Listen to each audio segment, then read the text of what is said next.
profesor. Mi nombre es María Fernanda Gaviria y estoy en tercer semestre de Psicología.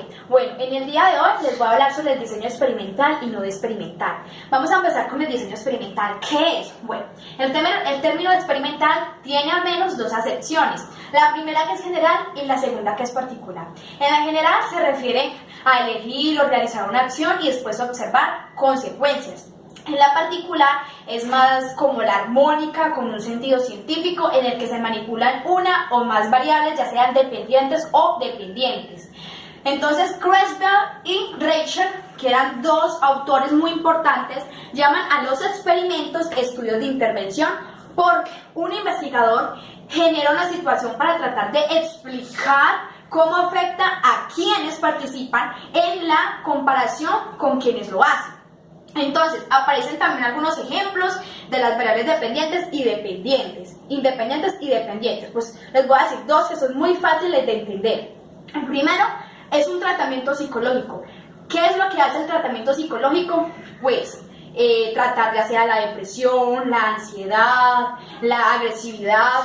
Y en el tratamiento médico, ¿qué es lo que hace? Pues mejora ya sea la artritis, la diabetes, cualquier enfermedad que tenga el paciente. Bueno, entonces, los diseños experimentales se utilizan cuando el investigador pretende establecer un posible efecto de causa que se manipula. Y además aparecen varios requisitos de un experimento. Vamos a decir el primero. Es la manipulación intencional de más variables independientes. Entonces, la variable dependiente se representa con la letra Y, y la independiente con la letra X. Entonces, aparece también el segundo requisito, que consiste en medir el efecto de la variable dependiente y la dependiente. Es decir, que estos son muy importantes para poder que el investigador pueda adquirir más conocimiento a la hora de aplicar estos estudios. En el tercero aparece el control o la validez interna de la situación experimental. ¿Y cómo se logra el control y la validez interna?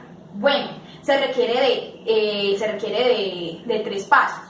Bueno, el primero, que son varios grupos de comparación, dos como mínimo. El segundo equivale pues a los grupos en todo, excepto la manipulación de las variables independientes. Además aparece también la simbología de los diseños experimentales, los preexperimentos y los experimentos puros.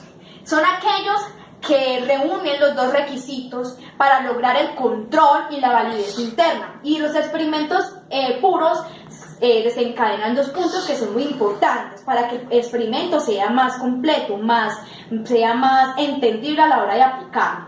Bueno, en el primero aparecen los grupos de comparación, o sea, las variables. Y en el segundo, que es la equivalencia de los grupos. Estos diseños llegan a incluir la variable y se utilizan prepruebas y pospruebas para analizar la evolución de los grupos. Acuérdense que es pospruebas y prepruebas, que son muy importantes para esta realización de los experimentos.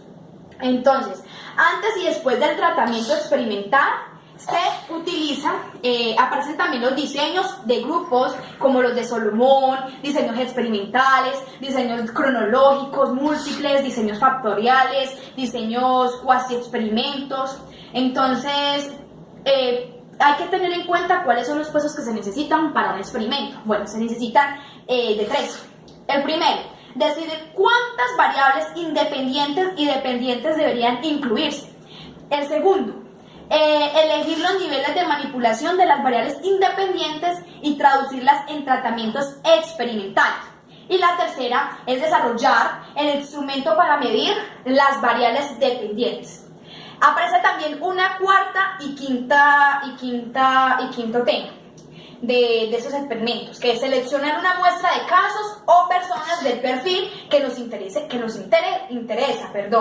En el caso de que se manipulen, pues ya sean los individuos, hay que reclutarlos. Esto implica ponerse en contacto con ellos y darles explicaciones necesarias, entre otras cosas.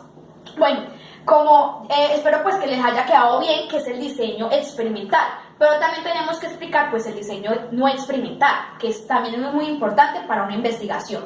Entonces, lo que hace el experimento el diseño no experimental es observar los fenómenos tal como se dan en su contexto natural para analizarlos.